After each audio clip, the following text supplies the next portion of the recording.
Is that you, friend? Oh, I can hear you, but hold on. Switch it around. Yeah, it's on my peyote.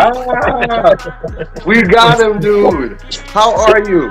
Man, I'm doing great. How you guys doing? Oh, I'm glad we got him. We got the man in the building, bro. I'm glad to meet you. I got in touch with you through Jay, Roadrunner Genetics, JW. He said you got to interview him, so he gave me 3 people. So I was like, okay.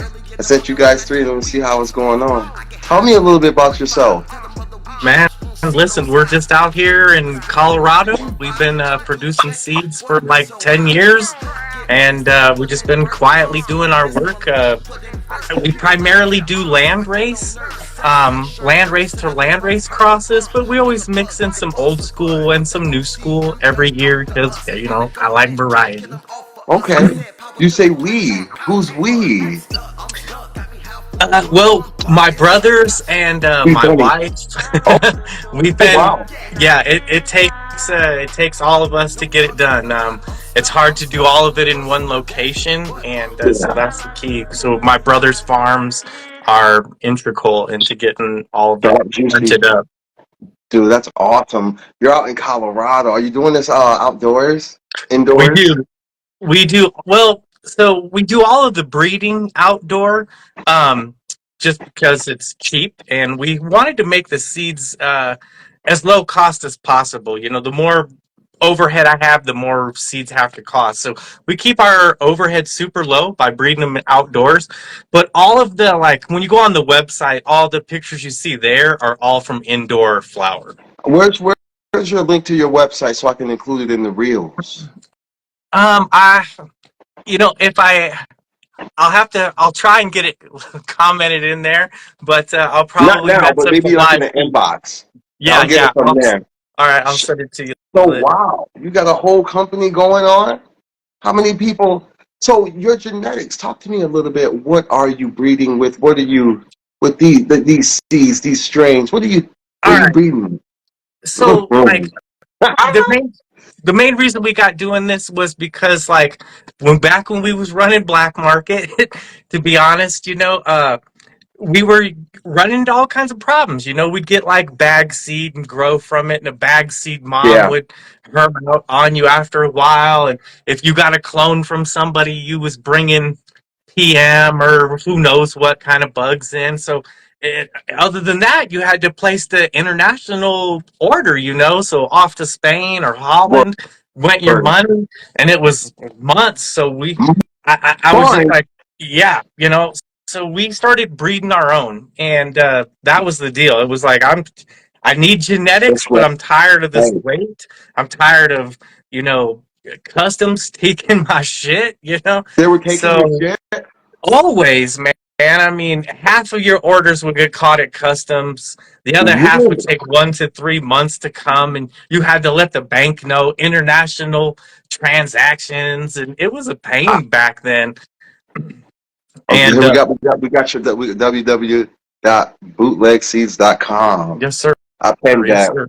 You guys got to make sure you check out some of his genetics. Now, I am not interviewing you to get any genetic from you. I'm not in there doing that. I'm getting here to get your story.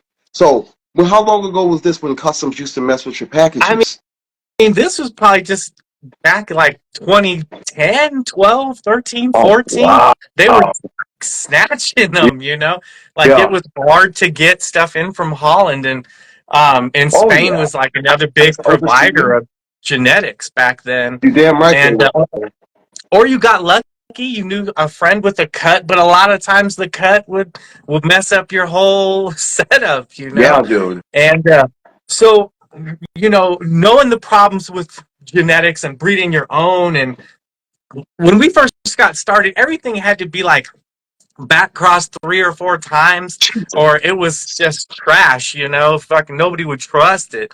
But now we're in a different world. So first generation crosses, they're a little bit more acceptable. So that's been a nice thing for all genetics and all breeders. But take that problem right out, bro. I could only one of the things we wanted was stability, though, and happy Monday. So a friend of mine, man, who just has way more plant knowledge than me, and he's got a master's degree in botany and biology, and he said, if you want to make genetics, mixing land race to whatever you want gives you a heap of stability. Thousands of years of stability comes with the Shout out, land what's up, race, Buds? My breeders in the building. Go ahead, continue. and Hold on. and so I'd like to we send you some. I would like to send you some of his genetics free of charge. They're not. They're not there. They're crossed by Humboldt and shit. But yeah. we'll get to that if you want. If you want, I know you do your own. We've But used Humboldt seeds. I mean, to get where I am today, I had to use something from everyone, to be honest with you. yeah, I mean, there's no way to carry on without using other people's work. That's just plain and absolutely. simple. I'm learning this. And I'm learning all this back crossing. How important it yeah, is. You and said. Humboldt Go seeds, ahead. they've been around a long time. I mean, they're kings on the block for sure, I, you dude, know. I've only saw them in like magazines. I never thought I'd have anything from Humboldt Seed Company. Like, I've only read them in magazines, so I never thought. We're It's gonna run awesome. some Humboldt seed this year. We have some mango kush from them and a banana kush from Humboldt seeds. It's it's in the tent. It's gonna go outside. It'll be part of this year's breeding project. We're gonna dust some Humboldt mango and some Humboldt banana with a whole bunch of landrace pollens that we've really Oh my fallen in love with God, over the dude. years. So But yeah, yeah, continue, bro. I'm but listening. yeah, but our main focus is landrace to landrace crosses, and that's Are basically what we're trying to wrap up this year is finishing up our F1 lineup so we can start looking at back crossing yeah. what has come out. Juicy said that Mango Kush is my fucking strain. I remember her saying that. Juicy, shout out to Juicy. Like she loves that strain. It makes her like creative and shit. So Yeah, so we used you it love the we used it a couple years ago with Acapulco Gold. So Acapulco and I heard mango about fish that from too. Humboldt seeds. Man, fire. That And tripper. super fast plants too, man. Finishing in like 58, 60 days, 65 days. Oh wow. So pretty good for photo feminized plants. I'm starting to get into like the feminized a lot because I like pop. I like the challenge of the regs. I love it. But like when you want some bud just to smoke some bud, like to grow some bud, you want. I'm realizing because out of like probably got 6 out of 16. I got six that are females, dude. And I was just like, are you kidding me? Like every time I found one, it was just crazy. But you work with the males, and actually, how hard is it dealing with that pollen so it's contained, so it Okay, doesn't. we are way out in the middle of nowhere, in the middle of nowhere, in the middle of nowhere. I'm closer to two other states than I am to the next big city in Colorado. But me and my brother's Yeah, farms yeah. are far apart. We're an hour apart. So, because pollen it'll travel like 20 miles, no problem. And then we're in a greenhouse, so that poses a whole bunch of other challenges. But we just run Uh, HEPA filtration. Our HEPA filtration is 3 filters in a oh row instead of just one. wow. So we're trying to not pull. We're out in ranching country, so there's not many Mennonites and ranchers out here competing with me with pollen or anything. So, Oh yeah. but we do run mad filtration. Intake filtration is key, and it just helps keep everything else out, pests, and if there's Powerful. somebody growing hops close to you, you could run the risk of getting like hops laden virus, and that How could would end up on your you get? seeds. And How would you get that? I've heard a lot of hops latent viroid. yeah, That's when the plant grows out instead of up, right?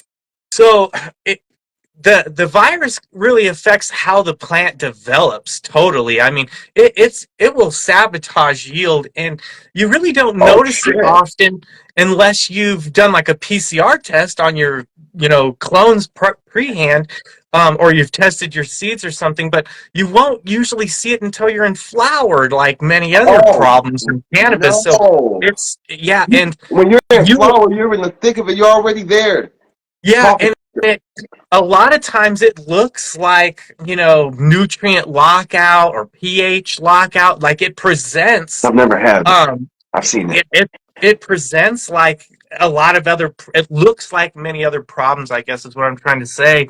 And Have the you had only it? way to know the difference is to do a PCR test. And, A you know, PCR. that's, What's yeah, that?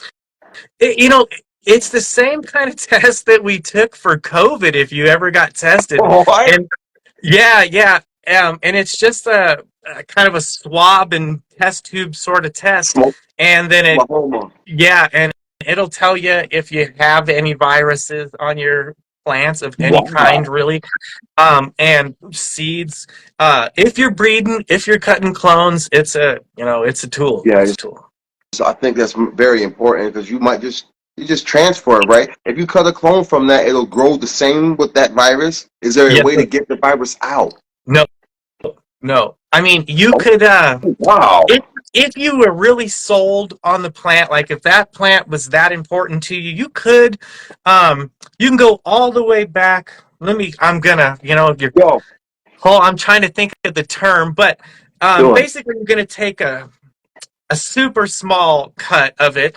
It's not a clone, but you're going to put it on like So you're wrong. a cleaning solution, and then you go into tissue culture. You're going to go all Tissue the way back to tissue culture. culture. Yeah, that would be the only way to When really you try and keep the plant and eliminate a virus or powdery mildew, Oklahoma, something that's in there. Yeah. tissue culture. I Yes, remember sir. I once we had a guest that was he kept all his clones. He has someone who keeps all his genetics. And he told me a little bit about tissue culture, but he said it's what he uses, it's not what he does. Yeah. Tissue culture. Um, Super good move on his part, really. It does. It's a clean method of storing genetics, long term, low cost, low space, and then when you pull it out of that kind of petri dish Probably form from and start trying to grow it, you know you're working with clean genetics, and how that's huge. If you're in a massive commercial grow or even a small grow, okay. How the tissue culture, how old is that method? Is that practice? for cannabis, not old. Maybe hold on. Old to me. I mean, I guess I've Right. been seeing people talk about tissue cultures and cannabis for Check. maybe 7 years or so, right in that area. I would say it's more mainstream, and I'm not, uh, you Right. know, I'm not you know, I'm I learned I'm something. not a special or anything. I'm not behind this, but for let's say, mushrooms. We've been using it for a long, long Uh, time for psilocybin. But for many other plants, they've been tissue culturing for a have you long, ever long time. grown some mushrooms? Yeah, I mean, Talk to me I, about. No one has talked to me about the tissue culture and broke it down. It's basically just keeping things sterilized in long-term storage. Now, yes. So yeah, it's all the same process, but we're going to start with a spore instead of a tissue culture. So, like, the spore can be suspended in water, or it can be just a spore print on aluminum foil. And you're going to take that, then you go to your petri dish with your agar. And what you're looking for once you introduce the spore or the tissue culture to agar is clean growth. So in mushrooms, we'll be looking for a perfectly white mycelium. If you see anything other than perfectly white, you have a contaminant, and that's no good. You can just some people might take a section from a cleaner portion, or you OG. can start over, whichever's clever. I don't want to. There are many ways to get this part done. I don't want to be like there's only one way. I've But asked yeah, him. Yeah. so that So, go continue if you have any go more. ahead, bro. So with the mushrooms, what are the what do people use the mushroom for? Is it just a psychedelic, or it? I heard I don't read too much on mushrooms. A lot of cannabis. What you grow it in a dark, humid place in these bags? What are those bags? Okay, so I guess we'll slow down. The first thing you Okay. have to do is like clean a medium. So like you'll see people sterilize jars, and they'll use perlite or some type of grain, and they'll put that in a pressure cooker, and they'll sterilize their grain, they'll sterilize their jars, and they'll take their spore and they'll inoculate all that sterilized material, cap it up, and you got some special lids, and you're going to put that in a warm, dark place until that spore colonizes the grain. Once you have that happen, then you kind of move to a more traditional grow where you take your colonized spawn and you personally, I use cocoa at this point. Yeah, I go I to switch cocoa. my grain and I mix it to the cocoa core that I've sterilized again. I put it in little like shoebox sized totes that are clear. Um, Put it on shelves, and it takes very little light to start the flowering process. And then once Mushrooms they flower. well, the mushroom itself is the flower. So like the plant is the spawn, the mycelium, and then the flower. Someone with more science may just tear me That's apart right here, fascinating. but for me, the flower is the mushroom. Yes. But I Oh, mean, I have no science background. I just been over here in the corner, man, with my head down doing my work a long time. dude, you're awesome. What would one use these mushrooms for? As I know sleep. And what do they do for the body? You know, You cook. You cook. You cook with them. You can eat them, obviously. you can cook with them. I mean, there's definitely people making chocolate and stuff like that. Yeah, what people use them for having fun. Like I would say, um, I guess we give a lot of mushrooms away to people who are terminal, Oh and wow. it is because, like, it's hard to lift yourself up out of terminal Yeah. illness. And mushrooms very often in many controlled and good settings can force a few hours of a false happiness, if you will, but Yeah. they good for that. They just fun to have. A lot of people are microdosing them a lot just to Yeah. to keep that edge of life off a little bit. I mean, it's getting hectic out there, Damn right. and so a very small amount, Yeah. tenth of a gram, two, three tenths of a gram, seems to go mostly unnoticed, except for the fact maybe he was a little chiller at work today. Um, Jack in a Tripper said. clinical setting, a lot of advancements have happened in mushrooms in the last 10 years for sure. We have realized these ones are very psychedelic visually. These are very body leaning. Some are kind of lift you up a Ah, lot more. Some will bring you down a lot more. So we figured that out a lot. So we're seeing clinical use yeah. where like people with super PTSD are able to go into certain psychiatrists. They'll administer certain types of them in certain dosages What? and have like guided therapy essentially. And a little bit more intense. So They'll people are doing actually that. prescribe them some mushrooms? Listen. No, I don't know that. I'm not aware of any states where psychiatrists are allowed to actually prescribe mushrooms. I know that in some states, clinical professionals are examining that. I don't know if they're prescribing them to others, but I do know that, like here in Colorado, with the right counselor, psychiatrist, you can let them know, hey, let's talk about this. You can come to an agreement. You would try a mushroom guided, Oh, you that's know, fucking counseling awesome. session. And so we're seeing a See where lot this of people goes. doing that. Jack Yeah. Tripper said microdosing got me out of a dark place. And Yeah. What's Up Bud said, I will do it when trimming every now and then. I've never Yeah. tried mushrooms. Not much, maybe some tea. It's Yeah. really, it gets me like, it got me creepy. I only done it like once. I only been sent it like once. And it was different. It was All, different. There was no you know, bad trips or nothing. I didn't get none of that. I just interviewed more. No one knew I each, was on it. I was just like, holy shit, this is kind of like enlightening. I'm going to turn my phone around real quick and show you guys something real fucking cool. These are all What? Is, peyote. what? Cheech and Chong Yeah. would be proud. Peyote, the desert stuff. Yes, sir. Talk to me about peyote. What does peyote? What does peyote do other than I seen it on in like Up in Smoke? Was it Cheech and Chong? Yeah, I mean it has been. I think the first time I seen it in a movie was like Young Guns. They like are running from the law or something, and they eat some peyote to like gain wisdom on where to go. And they're like, "Do you see the size of that chicken?" And they're just tripping nuts off, you know. And I think right then I was like, I must obtain this plant, you know. And I've Yeah. spent a long time with these buttons here, and they're I don't eat them. You know, as long as I've Look at had the those. They're peyote, like they I've look never what? eaten it.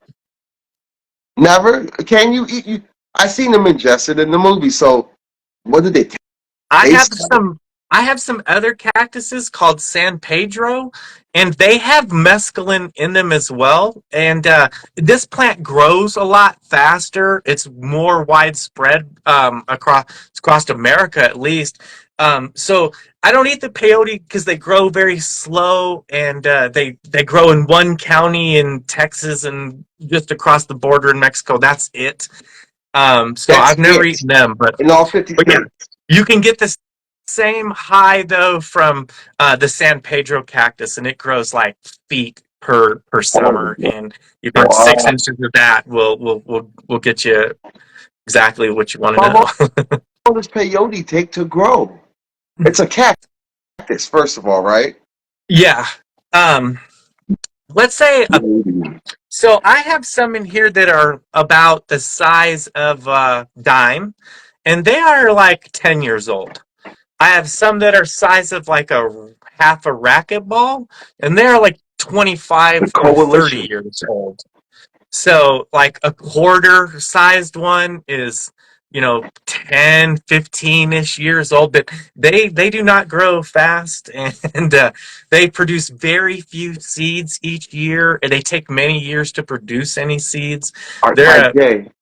they're Yes, I'm listening to you. I've had a lot of plants in my collection over the years, and like this plant like really called to everyone in my family. Like everyone in the house comes over and squeezes them almost every day.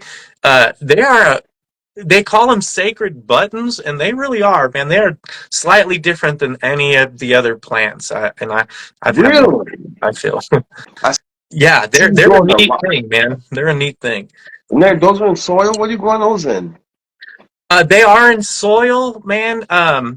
And there are quite a few companies out Yeah. there that will sell you small, little, tiny ones about the size of a pencil eraser and ship them right to your house. And they're neat, man. Check them out. I Look into definitely getting yourself some will. peyote. Dude, They're cool to that, have. I love any plant that could give you a psychedelic treat, like psychedelic effect, because like a high or something, because it's a plant. First off, was it put here for us? Was it here long before we even knew? Like it's been here, and it does certain plants cure things as well. Like it's just this is So all. for indigenous people, yeah, it's a Oh, medicine for yeah, indigenous people. It's not really a psychedelic, but they'll look to it for healing, physical ailments, yes. mental issues, wisdom, guidance. They So go yeah, into that like trance. the indigenous Yeah, folks definitely are. They're tuned in, man, and yeah. they were aware of it for Oh thousands of yeah. years, man, thousands of years. Suppose the coalition of breeders said supposed to progress growth. The coalition also said, I hear a method that I was gonna try. I graft a couple year old to a cactus, or I hear dragon fruit is good. What is he talking about? Dragon. So a lot of people will cut the cactus in kind of in a biased and attach it to another type of cactus. And this will speed up the growth quite a bit, and it quite often causes the peyote to grow pups, with is what they're called, and that's new peyotes. Little baby peyotes generally come after you cut a graft. A graph. Jack Tripper says shrooms got me closer to God. Mr. J, shout out to you for being in the building. Change of season and canoe journey is a big deal still. What is that? Do you know what he's talking about there? I'm not sure what that is. I don't Change know of what. season and just I think he's talking about just getting tripped out and taking a canoe trip, going on down the Yeah. lake or the river. Oh yeah, dude. Shout out to the Defiant Seed is in the building. We're doing some of his stuff. So cannabis wise, you're in soil. You go any other way? You know, I I didn't. so I know it. in cocoa. I love Sometimes cocoa. when I'm indoor, I'm in cocoa. When I'm outside, I'm all organic with amendments in soil. What are some of your But amendments? you know, I guess I'm put a plug on.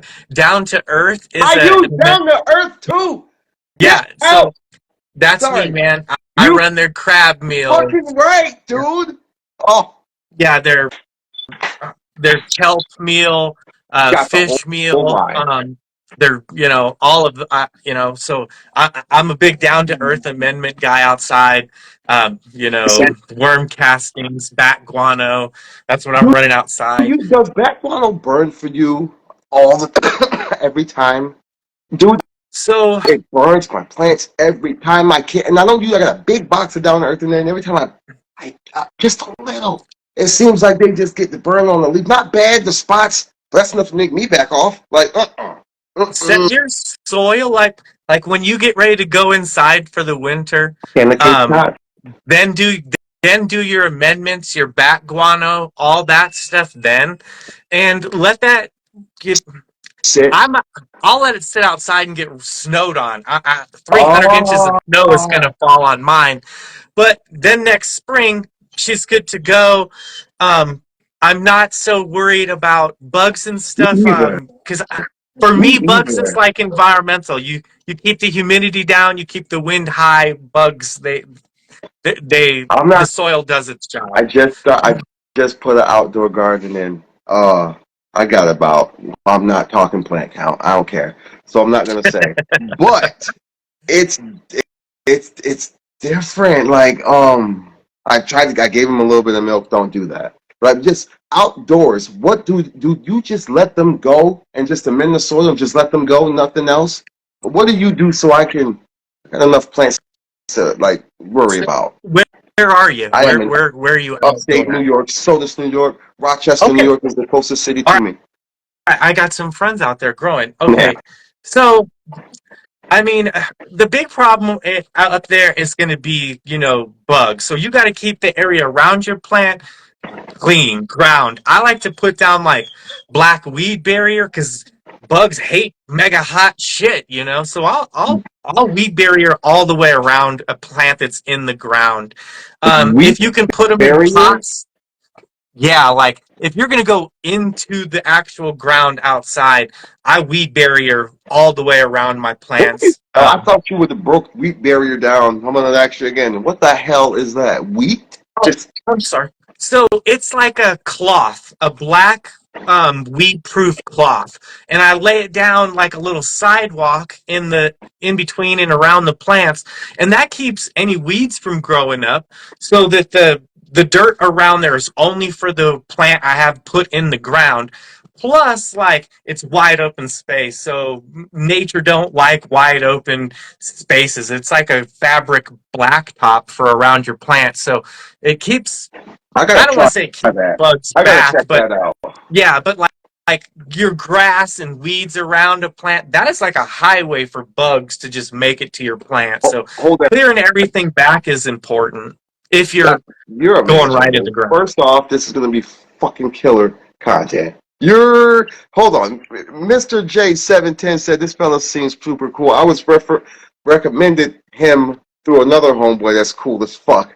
JW is John. Road Well, Runner Genetic, that's my guy. Him, I'm in a group with him and Bearded, another bearded grower, Mike the Grower, Pops T Chops, something like that. But and Trey Sean, we're all in there and he recommended me to you. He's like, you gotta talk to him. So yeah, I know how cool he is. And Mr. J said I pinned. He said, No, it's an international indigo with what the journey from res to res. Sometimes people, oh, I gotcha. I coming in ceremonies, y'all. Okay, I gotcha, bro. Sorry, took me there. But anyway, these they make these little ground so it's just on top of the soil. These Yeah, pots and nothing yeah. will grow. No, nothing will grow through it. Water will drain through it, and that's it. It just keeps weeds back from your plant, so that they don't become a bug highway to your plant as much. Nothing says an ant can't walk across the fabric, Right. and bring It's aphids or something with it. But it's just not their favorite place. It's not their natural zone.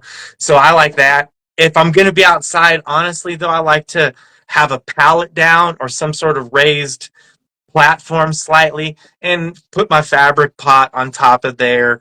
That works good. That's probably my preferred outdoor method is a fabric pot right on top of a pallet. And that allows for really good drainage out of that fabric pot and no wet spots underneath the plant or anything. And that's another good tip if you're outdoors. I like, I yeah, guess. I'm gotta try it. I want to try to keep make sure is aphids a thing up in New York You know, outdoors. I'm not sure. I'm not totally sure. I think aphids and spider mites of one kind or another is Yeah, everywhere for the most yeah, part. yeah. I Right. live somewhere where it's really cold and they exist here even, and we only have 68 days frost free. So I feel like What? You said you're probably always 68 days frost free. yeah, yeah. Like um our plant by day outdoors, like literally outdoors with a small plant, is June 17th because we've had like 19 or 20 inches of snow on June 17, 18, Oh, 19. fuck that, dude. Yeah, that'll. Oh, An adult plant and flower can handle snow for a few days, but a baby plant and veg cannot. Like, cannot. oh man. He said he's on point on San Pedro. It's available at Home Depot. Mr. J said, wow, again. Dude, he's very impressed. He said, weed barriers. Art by J Creation said, weed barriers. Okay. So, in the Colorado, the weather, is it mostly cold? You guys got some hot. It ain't hot out there? THC So in the building. it depends on where you are. If you're on the east side of the Rocky Mountains, Denver, Fort Collins, all that shit, it's like hot, and they get snow, but only a little few times winter, and it melts away very quickly. I'm on the western side of the mountains. We're at like um 7,600 feet here, and it Shit. snows. It fucking snows, man. We get like 300 inches a year, pretty good. Colorado's Sometimes mountains. 500 or so. Colorado's mountains. Terrain. Yeah, You yeah, guys that probably we are. you guys probably got beautiful views with those snow tops and shit. Yes, sir. Yes, sir. I never thought okay, you guys get a lot of snow. What kind of plants did good for you out there in that type of climate other than the mango? Kush? Oh, okay. So, yeah. Oh Wow. yeah. All right. I'm So, here. when I'm it not gonna comes ask. to how do we pick our plants? So, my brother lives in an earth ship, and an earth ship is basically a greenhouse with a house attached, essentially. So, the front of his house is all windows, and the next thing in from the windows are these like 4 foot wide beds that are like 4 feet deep of soil. And in that house, we can make high humidity, low humidity, Oh hot, dry. We can do whatever we want in there, really. It's like our own biodome. yeah. So we run Fuck it, everything. man. The first thing we do is run it through there because we can run up the humidity and see which plants do well against recovering from being exposed to bugs like aphids You or spider mites. expose them to it? We do. We Oh because my God! You guys have never heard that. I've never heard that. He exposes them to it. Okay, continue. so because if you can get plants on a bug and then correct the environment so that the bugs aren't as happy, and then treat the plant and the plant recover, that's nice. That's what we call bug resistant. If they're not bug resistant, we don't really want them, because our market is designed, or we started off directly looking at beginner gardeners, and beginner gardeners are going to have the most problems with a finicky plant. So we want to see, is this plant bug resistant? And so that's nice. Over there we can look at stuff like that, and then we can eliminate a lot of plants that way. Go like, well, this is a beautiful plant, but she's finicky. She's gonna maybe be a more medium or expert level gardener to get this looking the best you can, you know. So we eliminate a lot of plants there. And then our environment here is hostile. Our relative humidity is like 20%, 23%. So we have a hard time raising the humidity up high enough. So we fight that. Like I said, cold temperatures, hot. We're going from high to low. So we're looking for plants that can handle that kind of shit. They can handle 30, like it's going to be 34 degrees tonight, and then tomorrow 86. Yeah. So we need plants that can handle that, and they're not going to get stunned and messed up, because we're breeding them in a greenhouse. So we need them to be strong out there, because if the plant can't naturally handle those environments, when we're making seeds and they're exposed to those environments, it becomes kind of traded into the seed. And the first little touch of weird temperature. I can only let anybody in per the interviewee's request.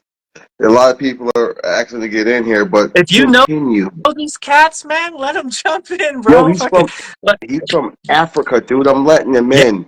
I'm gonna let him in. Yeah, and he goes. So your relative humidity is 20. Let's see if he's on. Let's see if they let him on. I don't know. We'll see. I'll let him on. Sometimes it says bless up, famo. Go live with you, bro. Go live with you. Our Durban is, man, direct from South Africa, man.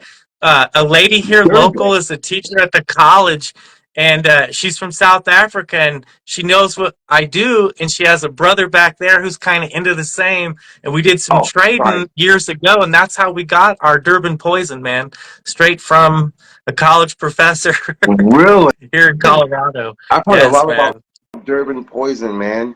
You've done it. So with your humidity, with your biodome, you go big, nice. Are you just testing in there, and then you bring them out? What is your? For the most part, we do just test in there. It's not. We can flower in there for the same period of time we can outdoors. So we can make one indoor flower happen inside there. But to be honest, in the middle of the summer, the grapevine is making like hundreds of pounds of grapes. So we don't want any pot in the way of the grapevine. And there's a grapevine that goes all the way across my brother's whole house. Grapevine? Yeah, so we do most of the testing in there in the wintertime when it makes sense to drive the heat up with fire, when we can water and keep the doors closed and make the humidity go up high. And we get a pretty weak flower in the wintertime, but we get to do it for free for the most part, you know, and it works good. So we do a lot of testing in there in the wintertime when the grapevine all the leaves have fallen off for the winter. Grapevines. Testing in cannabis. These sometimes when you're breeding with the males, what are you looking for to cross your plants with in the male? That's a good question. So once we pick a male, we're looking for females that have that male in its genetics already. So we're trying to bring great grandpa back to the party a little bit. And then the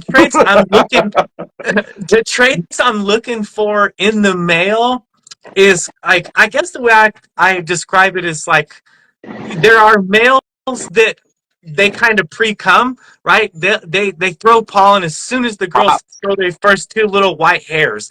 That male's no good for me because he will reduce the amount of seeds I get. Then there's a male that comes right when the girls are mid-flower, and that's a nice male. But we look for the John Holmes of the male that doesn't show his pollen sacs until like week 6 of flower, man. That's the male I'm looking for. And if I Why? can find, Why? well, because I'm looking for max seed production. So if I'm in like week 6 of flower, week 5 of flower, that's pretty good because the pollinatable surface is massive, and we do open pollination. We don't use a Gotcha. paintbrush or anything like that, Oh, so we're going to get the maximum amount of seeds that way. And so that's why we're looking. We want a male that doesn't show pollen sacs until at least week 4, unless we're working with a variety that's going to finish super fast. Then we'll go with that guy who kind of comes to the show about week 2. dude, And you we're know. also trying to Go ahead. find a male that has a nice aroma if possible. Mm-hmm. Trichome development on males is preferable. Color on a male is preferable. If you can put all 3 of those together in a male and get late development out of the male, that's the real stud of the show for us. Late development. That's, dude, I haven't really talked about male genetics doing this in a very long time. When people go to your website, what can they expect as of a strain variety? Like, you know what I'm saying? Let them know. Like, plug it in because you had the mango on. All right, so we have feminized seeds. We have photoregular seeds as well. We do not have any autos at this point, but we do every year landrace to landrace crosses. We'll do old school crosses like White Widow, AK-47, Alaskan Thunderfuck. We'll throw those old school in there with landrace pollen as well. And then we do new school stuff. So we've done zittles, do-si-do, cookies, glue, all of those, Ooh, fairly popular. Not all, but ooh. many. Gelato was one we did a few years ago that was amazing. Carmelo was another one we did. And we did all those with like a skunk cross. And I'm going to say right now, our skunk cross does not have roadkill skunk smell. What does it smell? And no, it doesn't, man. I looked at like What does it maybe a smell like? dozen. It smells like the zoo. If you get near the elephants and the rhinos, it smells an awful like that. And we were really afraid to use it because we were dropping it on so many like megaterpene strains, mimosa, carmelo, gelato. Mimosa. All those are Heard of known this. for being just, to the nose on point. So we were afraid to mix elephant shit with them, Yeah. But we went ahead, man, and we did it, and we were stoked. That weird terpene profile just sort of enhanced the original smells on the strains. It was like musk to cologne. Yeah.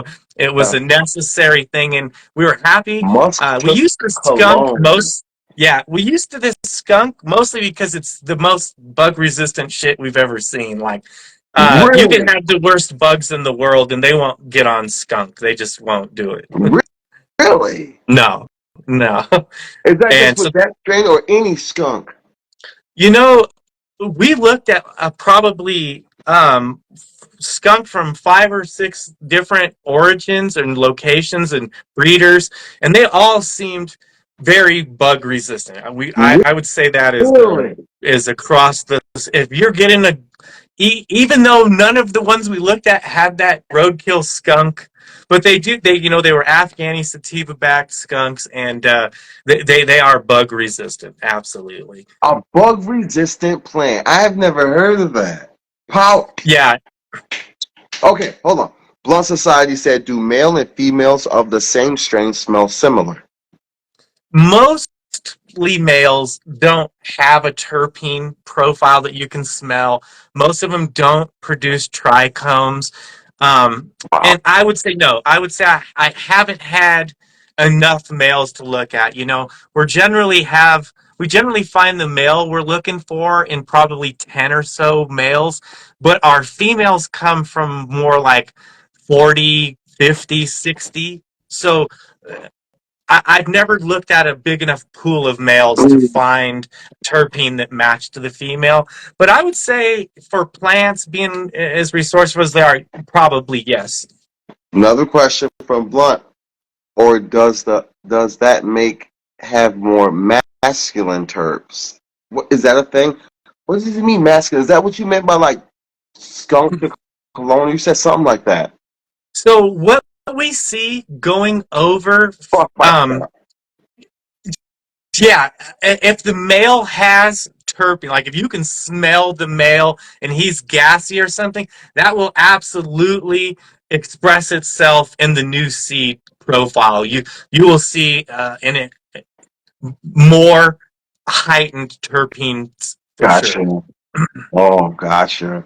Dude, we are in the building with Yeah, if the male is producing trichomes, the trichomes coming out of the seeds produced will be elevated as well. You will look at it and go, oh, yeah, the trichome from the mom to this new seed plant is 5, 10, 20% greater. Isn't that fascinating how things can transfer over to from mother plants to like other plants that is crossed? Like it is the fact that plants have D and like genes and genomes and shit is absolutely crazy to me. Yeah, And expressive and non-expressive traits is make. I mean, there's not a great deal of difference in complexity from animals, humans, plants. I mean, when it comes to their DNA, really, it isn't. absolutely, that's Not so exactly far up. I've realized that, dude, and it's just been absolutely amazing. The line, Mr. J said, the line has smell expressions. If you like a female, you might hope the male imprints are similar range of expressions. It's biology, so a lot of variables and what seems random to the naked eye. You guys, being around you growers, you guys, I still haven't really caught the eyes. Like the nuts have to be in my face. Pause. No diddy. But I have to see them to be like, oh, that's a male. Look for them. But some growers, most growers that I talk to, like groups, and I'm sure you guys can detect them right off the bat. When I'm like, what are you talking about? We don't even know if it's. They're like, brother, why even play with it? That's a male, and they call the ones that are females. That's absolutely. You guys have the eye for it, the naked eye. That's what he's talking about, and I Yeah, think that's I mean, absolutely fascinating. the Fascinating. males are so important to me. I mean, I'm constantly looking at it. I'm just scooting any female that has sexed over to the side.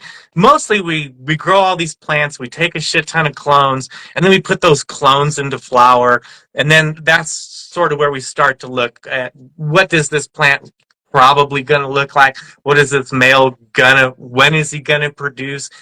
Does he have any of the benefits we're looking for? So we're always flowering these little You put tiny the clones clone to into find. yeah, that's what I'm saying. That's what I was gonna go. You put the clone into flower. How does the fuck? How does the clone not? No, so the clone is still thinking that it's in this stage of growth from what you've taken it. We wait. We okay. So I'll be clear. We reroot that clone as soon as that clone is rooted. We give it, probably 2 weeks of veg, and then we flip them straight to Wow. flower. And you And get big plants off of that? negative, negative. No, we keep the light super close, and they are probably between 8 and 18 inches tall at Okay. that Oh, point. okay. He's like, no, negative, negative. No, Okay, so you're we can do like 25 of them in a 4x4 footprint under just one little light. It's a real fast way to see, because that's the problem with a regular seed in an indoor grow is am I watering, am I feeding a male, am I oh, scrogging a male, right, so dude. that's what we I say. Cut know. clones as soon as you can, and you can put the clones, like I said, in a very small 2x2 tent or whatever with a little And compact flowering. fluorescent light, and all you're looking for is male or female, and then you're looking for that one clone male that has some of those, terpene smells or trichome development. Is he pollinating late? That's where we're finding that out, and then we can go back over there to the bigger plants and go, okay, we can start to make our selection now. Sexing your seed pop is a crucial step. Blunt Society says, how do you abound pollen contamination? Any tips for those looking to breed in places where we growing flowers? Yeah, yeah. So again, that's super nice. We can take all these cluts and go over to my brother's house an hour away, and we can pop all the pollen we want over there because we don't produce any seeds there and we don't produce any flower there. So we can, but you like I said, pollen is good for like 20 miles, and even with like intakes, like my greenhouses are not perfectly sealed, by any stretch of the imagination. So, yeah, that's how.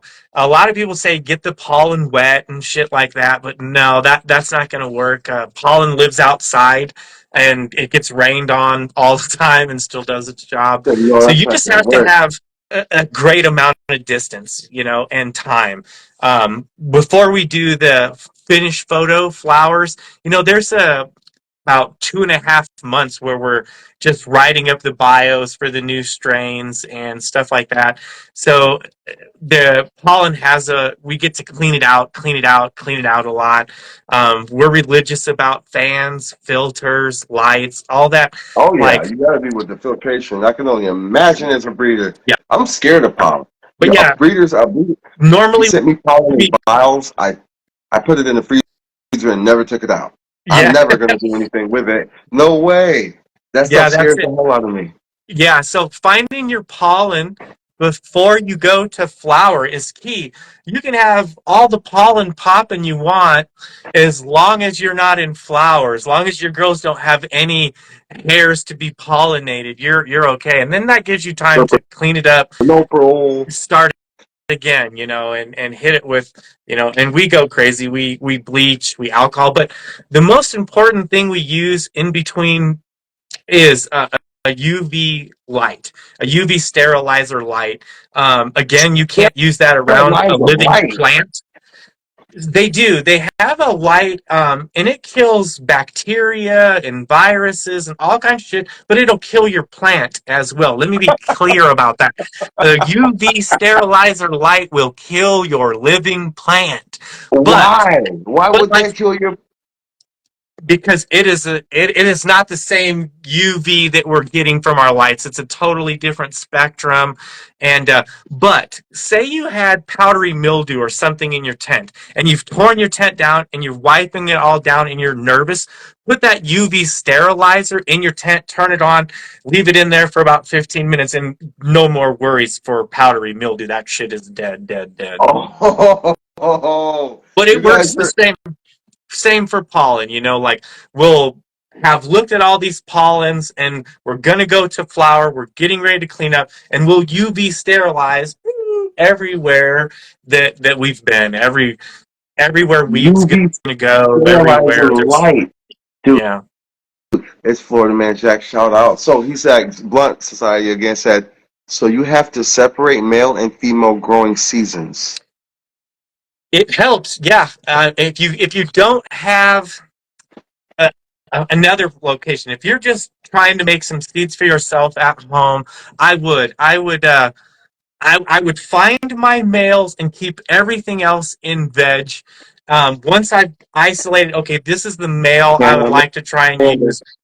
Clean yourself up, get yourself all set and ready. Put your girls in your tent. Put your male in there. You know what he's going to do, and then run your breeding project. Yeah, if you're going to do it at home, do males, um, be pop those clones, find your male, separate all your females, put her over there, but you have to keep them in veg until you've discovered, or you can just pick a male, keep it and run with it, and there's nothing wrong with that as well.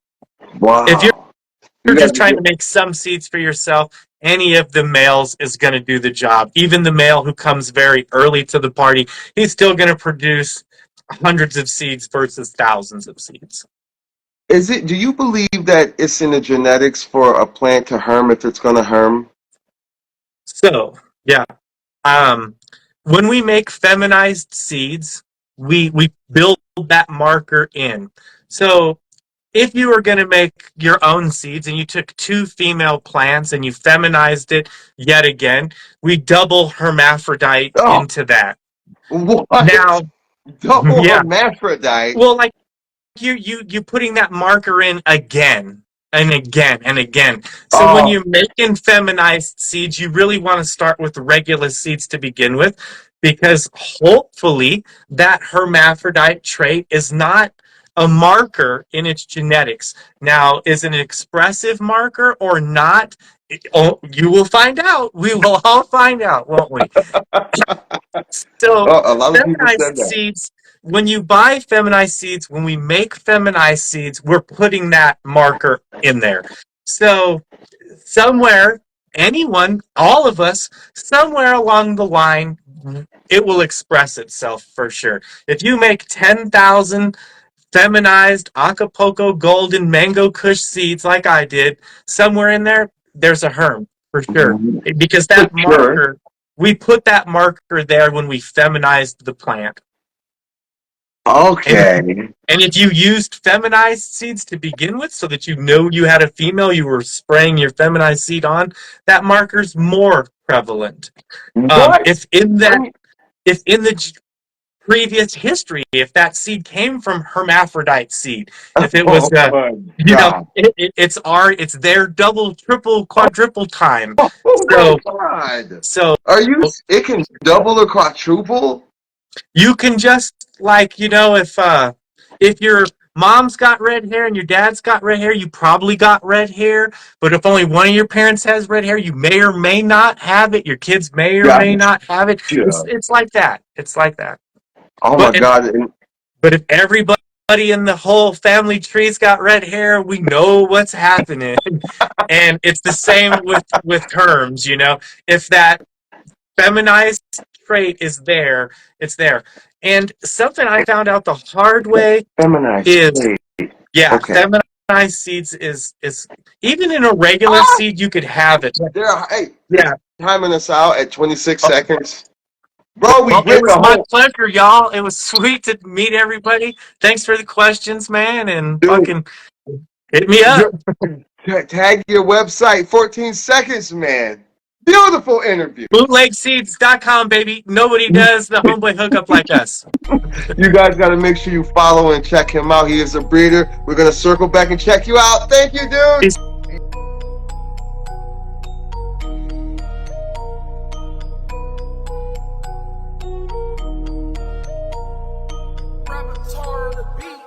I'm stuck.